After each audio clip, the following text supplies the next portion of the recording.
Hello student, আমি রমেন।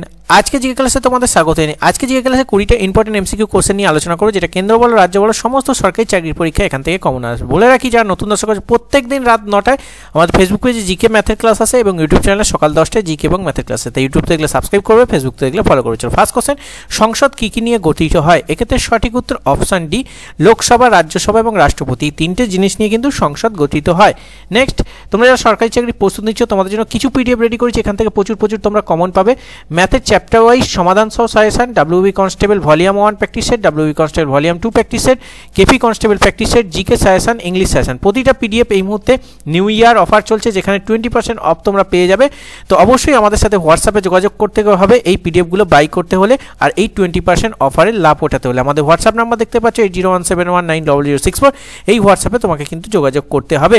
তাই বলে রাখি, যদি পিডিএফগুলো কিনতেই হয় সময় থাকতে কেন, ওই পরীক্ষার আগে নোটিশ দেবে, পরীক্ষার ডেট জেনে পিডিএফগুলো কিনে কোনো লাভ নেই। পকেট থেকে যদি পয়সা খরচ করতেই হয় তাহলে আগে থেকে খরচ করে সেই সময়টাকে কাজে লাগাও, পিডিএফগুলো পড়ে প্রস্তুতি হয়ে যাও এবং পরীক্ষার সময় তুমি একটা ভালো স্কোর করতে পারবে, আর এখান থেকে প্রচুর কমন আসবে। নেক্সট, সংবিধানের সংশোধন করার নিয়মাবলী কোন ধারায় বর্ণিত আছে? এক্ষেত্রে অপশান ডি মানে 368 নম্বর ধারা সঠিক উত্তর। নেক্সট কোশ্চেন, রাষ্ট্রপতির পদ শূন্য হলে তা কত দিনের মধ্যে পূরণ করতে হয়? এক্ষেত্রে অপশান বি 6 মাস হচ্ছে সঠিক উত্তর। নেক্সট, কালাহারি মরুভূমি কোথায় অবস্থিত? এক্ষেত্রে অপশান এ আফ্রিকা হচ্ছে সঠিক উত্তর। নেক্সট, এশিয়ার প্যারিস কাকে বলা হয়? তোমাদের এক্ষেত্রে অপশান এ মানে থাইল্যান্ডকে এশিয়ার প্যারিস বলা হয়, আর দিল্লিকে এশিয়ার রোম বলা হয়। নেক্সট, অমৃতসরের বিখ্যাত স্বর্ণ মন্দির কে তৈরি করেছিলেন? এক্ষেত্রে সঠিক উত্তর অপশান এ গুরু রামদাস হচ্ছে সঠিক উত্তর। নেক্সট, বাঘ মশা কোন মশাকে বলা হয়? এক্ষেত্রে অপশান এ মানে এডিস মশাকে বলা হয়। নেক্সট, নীলস বোর একজন কে ছিলেন? এক্ষেত্রে অপশান এ পদার্থবিদ ছিলেন কিন্তু তিনি। নেক্সট, নিখিল ভারত ট্রেড ইউনিয়ন কংগ্রেস প্রথম সভাপতি কে ছিলেন?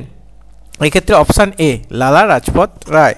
নেক্সট, উড়িষ্যা রাজ্যের জাতীয় পশু কোনটি?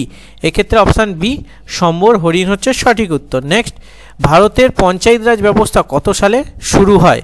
এক্ষেত্রে অপশান এ মানে 1959 সঠিক উত্তর। নেক্সট, মান্ডি প্রকল্প কোন নদীর উপর অবস্থিত? এক্ষেত্রে অপশান এ বিপাশা হচ্ছে সঠিক উত্তর। নেক্সট, নবগোপাল মিত্র কত সালে হিন্দু মেলা প্রতিষ্ঠা করেন? এক্ষেত্রে অপশান ডি মানে 1867 হবে সঠিক উত্তর। নেক্সট, কোন পদার্থে খোলা অবস্থায় রাখলে সরাসরি বাষ্পে পরিণত হয়? এক্ষেত্রে অপশান সি মানে কর্পূর হচ্ছে সঠিক উত্তর। নেক্সট, সিন্ধু সভ্যতা কোন পশুর অজানা ছিল? প্রত্যেকে পারবে। এক্ষেত্রে অপশান বি ঘোড়া হচ্ছে সঠিক উত্তর। নেক্সট, খিলাফত আন্দোলনের নেতৃত্ব কে বা কারা করেছিলেন? এক্ষেত্রে অপশান সি মানে মোহাম্মদ আলী এবং সৈকত আলী মানে আলী ভাই, এদের কিন্তু একসাথে বলা হয়। নেক্সট, কোন রাজার রাজসভায় হাসা নিষেধ ছিল? এক্ষেত্রে সঠিক উত্তর option A Giasuddin Balban. Next, Gautam Buddha কোথায় সিদ্ধি লাভ করেছিলেন? এক্ষেত্রে অপশান সি মানে গয়া হবে সঠিক উত্তর। নেক্সট কোশ্চেন, মহাত্মা গান্ধী দক্ষিণ আফ্রিকা থেকে কত সালে ভারতে আসেন? এক্ষেত্রে অপশান বি মানে 1915 সাল সঠিক উত্তর। নেক্সট কোশ্চেন, ভারত সেবা সমাজের প্রতিষ্ঠাতাকে? এক্ষেত্রে সঠিক উত্তর অপশান এ গোপালকৃষ্ণ গোখলে হচ্ছে তোমাদের সঠিক উত্তর। আজকে 20টা ইম্পর্টেন্ট এমসিকিউ কোশ্চেন নিয়ে আলোচনা করলাম, এখানে প্রচুর এই সমস্ত ক্লাস থেকে কমন পাবে। তাই নতুন দর্শক হলে পেজটাকে ফলো করবে। আর আজকের সেটটা তোমাদের কেমন লাগলো অবশ্যই মূল্যবান ফিডব্যাক তোমরা কমেন্ট বক্সে জানাবে। চলো আজকে ক্লাস এখানেই শেষ করা যাক। দেখা হচ্ছে নেক্সট ভিডিওতে। সুস্থ ভালো থাকবে। জয় হিন্দ, বন্দে মাতরম।